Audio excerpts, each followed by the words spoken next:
আমরা আমাদের বাবা মা আত্মীয় স্বজন যাদেরকে হারিয়েছি কিয়ামতের ময়দানে জান্নাতে গেলে স্ত্রী স্বামী বাবা মা সন্তান সন্ততি এদের সাথে দেখা সাক্ষাৎ হবে কিনা, মানে আপনি যদি জান্নাতে যান তাহলে দেখা সাক্ষাৎ হবে কিনা। প্রশ্নটি এসেছে মূলত পশ্চিম বাংলা থেকে, ভারতের।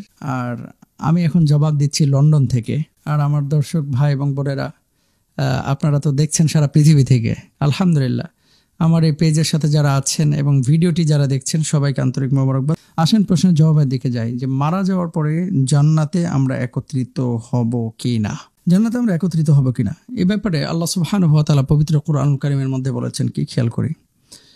আউযু বিল্লাহি মিনাশ শাইতানির রাজীম, বিসমিল্লাহির রাহমানির রাহিম।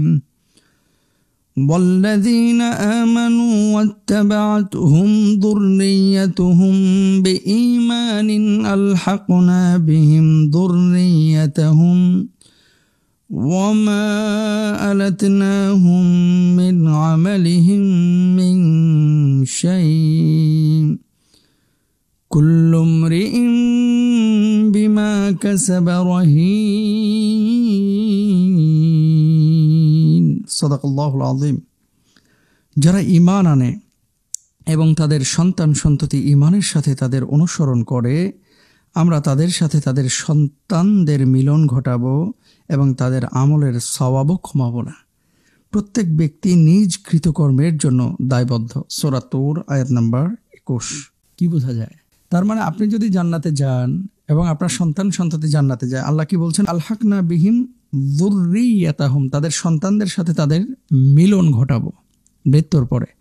তার মানে আপনি স্বামী যদি জান্নাতে যায়, স্ত্রীও যদি জান্নাতে যায়, তাহলে স্বামী স্ত্রী একে অপরকে যদি চায়, ওই জান্নাতে আল্লাহ সুবহানাহু ওয়া তাআলা ব্যবস্থা করে দেবেন দেখা সাক্ষাতের। বাবা যদি তার মাকে, মা যদি তার বাবাকে, তারপরে আপনি যদি আপনার বাপ মাকে, আপনার সন্তান যাকে হারিয়েছেন এই জগতে, কিয়ামতের ময়দানে আপনি যদি তাকে দেখতে চান, আল্লাহ সুবহানাহু ওয়া তাআলা অবশ্যই আপনার দেখার ব্যবস্থা করে দেবেন ইনশাআল্লাহ। তাহলে আমরা জবাবটা পেয়েছি। তাহলে আমাদের এখন কি করতে হবে? আমাদের কাজ হচ্ছে দুপক্ষকে আমল করতে হবে। নিজেরা আমল করব, আরেকজনকে আমলে উদ্বুদ্ধ করবো ইনশাআল্লাহ। যদি সেভাবে আমল করে আমরা কবরে যেতে পারি, তাহলে অবশ্যই আল্লাহ সুবহানাহু ওয়া তাআলা জাযা খায়ের দেবেন। আল্লাহ তাআলা জান্নাতে দেখা সাক্ষাতের ব্যবস্থা করে দেবেন। আর যদি দুনিয়ার জিন্দেগিতে এরকম হয় যে আপনি জাহান্নামে গিয়েছেন আর একজন জান্নাতে গিয়েছে, আল্লাহর কাছে আপনি বললেন যে আল্লাহ আপনি তাকেই এনে দেন, আল্লাহ অবশ্যই, যেহেতু সে জাহান্নামী, তার মতো একজনকে আল্লাহ সৃষ্টি করে দিতে পারেন আপনি যদি জান্নাতে চান। কিন্তু তাকে আল্লাহ সুবহানাহু ওয়া তাআলা, সে জাহান্নামী হলে ওই সত্তাকে, যে পাপিষ্ঠ ছিল, তাকে অবশ্যই জাহান্নামের স্বাদ আস্বাদন করায় তারপরে আপনার সাথে। কারণ প্রত্যেকটা মুমিন একদিন না একদিন জান্নাতে যাবে। যারা ঈমান এনেছে, মান ক্বালা লা ইলাহা ইল্লাল্লাহ ফাদাখালাল জান্নাহ, যে ঈমান এনেছে সে একদিন না একদিন জান্নাতে যাবে। এখন কত বছর জাহান্নামে জ্বলতে হবে এটা আপনিও জানেন না, এটা আমিও জানি না, এটা জানেন একমাত্র আল্লাহ সুবহানাহু ওয়া তাআলা। সুতরাং যারা মারা গিয়েছেন তাদের সাথে অবশ্যই কিয়ামতের ময়দানে সাক্ষাৎ হবে, হাসরে সাক্ষাৎ হবে, জান্নাতে সাক্ষাৎ হবে।